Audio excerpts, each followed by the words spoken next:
So just looking at the way I've kind of done all the research, came up with the picks, I'm kind of leaning towards almost all of them being decisions. I see the main event being a knockout and the co-main possibly being a knockout as well. But I think a lot of the fights I ended up picking were, I see them going to decisions. Initially, the card looked pretty sick, and I think it's still going to be a sick card up and down. But if you're the type of guy that likes knockouts as opposed to nice competitive grinding fights where MMA is being showcased, then this might not be the type of card you like. But I think I'm going to enjoy this fight card quite a bit. So looking forward to smoking you boys in the points, making some money on my online bets. I think I'm going to take a few parlays that are looking juicy, and we'll see what happens, boys. Enjoy the fights. Cheers. Opening fight, we got a couple of the veterans in the women's division here. We've got Chris Hagerman's favorite fighter, Roxanne Modafferi, who seems to have a touch of the tiz. That's autism for you kids out there. Versus the ex-meth addict, Lauren Murphy. You just can't write this shit up. Both girls have been on a decent streak as of late. I think they're vying for the next potential title shot in their division. Both faced good opponents recently. Roxanne, her downside in her fight game is she's not a finisher. She took down Macy Barber, who popped her knee in the second round, at the beginning of the second round. She basically had no left knee and just couldn't finish her on the ground. And Roxanne's supposed to be this jiu-jitsu phenom. So she'll get a decision. She'll hopefully get a 1 or 2 takedowns in this fight per round and win the round that way, and hopefully win the fight by decision, because that's how I'm leaning. Lauren Murphy is just, she likes to stand up. She likes to keep it standing up. She'll threaten to take down here and there. Like I mentioned, high energy. She outworks her opponents, but she'll have a hard time here against Roxanne, who's a strong, bigger, stronger girl, lots of experience. And I saw holes in Murphy's game in her last fight against Andrea Lee. She did put herself in some vulnerable positions, almost got subbed once for sure, possibly twice in that fight. And I think if she does that against Roxanne, she's going to lose the round, because I don't think Roxanne will let her get up. Hopefully not. So I usually pick against Roxanne, and I think for a change I need to jump on that bandwagon and take Roxanne by decision on this one. Next up, Guida versus Green. A couple of old timers here. Guida is about a 2-1 underdog, which makes me pretty happy, because I do like him as the to squeak out a win by decision here. As long as he avoids any of Green's power shots in the first couple of rounds. Green's pretty explosive, a bit of a head case. I question how focused he'll be in this fight, and also his cardio. He seems to slow down because he's got that explosive kind of takedown defense, striking attacks. He's way more versatile on the feet. But Guida's quicker. He'll run around the cage if he needs to for 3 rounds. He'll threaten the takedowns, maybe throw an overhand right with it, and keep Green at bay. And I think he'll squeak out a decision win here, especially with Green slowing down towards the end. So as long as Guida avoids any of the power attacks in the first couple of rounds, squeaks out 1 or 2 rounds, and then takes the third as well, he should have a good decision win. But we've seen some of the Vegas judges' decisions, so it might go to a split decision as well. But Guida by decision. And if the weigh-ins were any indication, it should be a pretty entertaining fight. You should hear some trash talk out of Green, especially with the empty rink and the microphones on. Entertaining fight. Next, we've got Jim Miller versus Roosevelt Roberts, who just fought a couple of weeks back. He submitted his opponent in the second round. Looked pretty good. Looks to be building a lot of confidence. He's undefeated in the UFC. His only loss he's had, he seemed like he had a bit of a mental breakdown. Could have been a cardio issue. He gave up the third round pretty easily. His opponent seemed to think he had it in the bank after the second round, saying he felt him kind of give up in the second round. But still pretty tough to call because Jim Miller still looks like he's got some, but you know, he's older. I don't know if he can take the onslaught that Roosevelt's going to represent with his reach, and he's got versatile attacks too. He's got a quick knee up the middle if you kind of try and duck in for a takedown. But Miller's a beast, man. He's been in the UFC forever, fought top opponents. I just think Roosevelt Roberts can probably eat some of the power shots that Miller's going to land. Younger guy too. Roosevelt's a younger guy, so I think he can definitely outlast him in the cardio space. I think Miller hurt himself in the last fight, so with an older fighter, you have to take that into consideration too. You know, old guy like myself might hurt himself during not the warm-up, but during the fight. And Miller could finish this. Miller could definitely take him down and finish him. But just based on those factors, I got to go with Roberts by decision. Okay, we got another potential fight of the night candidate here in the battle of the worst nicknames in MMA. We've got Belal, remember the name, Muhammad, versus Lehman, the cyborg. Good. Just when you think you have enough juiced up Brazilians nicknamed Cyborg, got another one. Belal, he's more durable. He's got an insane cardio tank. He's got a good wrestling base. He's maybe faced better opponents. He's faced more of Lyman's type of opponents. Lyman's predominantly a stand-up striker. Guy looks like he's a movie character out of an action thriller. I'm not sure he gets a better warm-up in the back before fights, him or his hairstylist. But Belal's faced more better strikers, but I haven't seen Lyman face wrestling types like Belal, so it's hard to say how he would do. That's why it's a bit of a unknown in this one. I'm leaning towards Belal. He doesn't like moving backwards, and it is a smaller cage, so it's yet to be seen whether that favors the strikers or whether that favors the grapplers. We'll find out. And Lehman Good he's a pressure guy. He likes to come forward.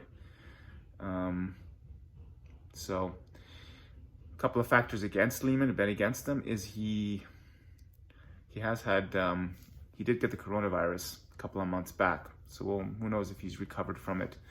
Rumors about him with performance enhancing stuff. He looks really good in some fights. He does look pretty freaking jacked, and we know how USADA doesn't really control the Brazilian or fighters outside of the US as much. So with him having 3 weeks notice, who knows if he's able to take any supplementation.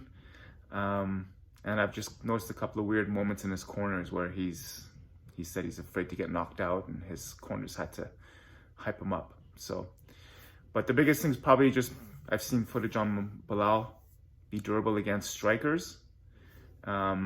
He's won some of those and lost some of those. We're talking guys like Jeff Neal, who's a beast. And I just haven't seen enough on Lyman Good. So just based on that, Belal could get knocked out here. But I just don't see enough in taking the underdog potential in Lyman, just even if it's with the extra point. So we'll take another decision by Belal by decision. Okay, we've got battle a couple of veterans in the women's divisions. We've got Marion Renault, older 42-year-old high school teacher who's been fighting for a while now. She's BJJ black belt, so she's great on the ground. She's had way more finishes than her opponent, who is Raquel Pennington, who's a little bit younger. She's in her mid-30s, I think. Trains out of Colorado, so we know she's in good shape year-round. She does train with a better team. Her girlfriend's a contender in the strawweight division, and I think they've trained with Rose Namajunas' camp as well, and those guys are beasts. So Raquel can kind of be, she has different approaches. She can be flat-footed, or she can be light-footed as well. She's shown some good footwork where she's needed to, if it's going to be a striking technical fight, or if she wants to pressure you and just plant the feet on the ground and just throw some power bombs, she can do that too. Tough one to call. It's a close one. I've seen kind of the experts pick both ways. But it's a bit of an unknown, but just based on Raquel, with having the better camp, just being a bit younger and having faced better competition, we'll go Raquel by decision on this one. But wouldn't be surprised if Renault catches her with something or even takes her down and submits her. Holy shit, boys. We got the co-main event. We've got Josh Emmett versus Shane Burgos here. Who the fuck knows what's going to happen in this one? It could go either way. Been going back and forth. Josh Emmett's got the better wrestling. He's got the wrestling background. Burgos has been susceptible to the takedowns in previous fights. He likes to give up the takedown pretty easily. Big factor. Emmett's got way better footwork, and not just in and out, but different angles. He'll switch up. He'll do a switch step on the way in, throw different different punches at different angles. Burgos is pretty much he's got a sharp jab. He's got pretty good technique. Looks like a bit of a crossover between a Neanderthal and a dinosaur, the way he's kind of marches people down, just sticks his head out. He gets hit. Burgos throws a lot of volume, but he also eats a lot of volume as well. And top-notch fighters here in this card, man. Fuck. Burgos has probably got the size advantage, but I think Emmett's gone up against bigger guys before. Emmett's got the feints, level changes, the threat of a takedown. He's got cardio. Burgos, I don't think I've seen Burgos gas out, but he tends to keep his left hand down. I look at a couple of big fights as to base my decision on. Emmett versus Johnson. He had problems with the reach of Emmett had problems with the reach of Johnson. Johnson did a good job of the first 2 rounds, keeping him at bay, but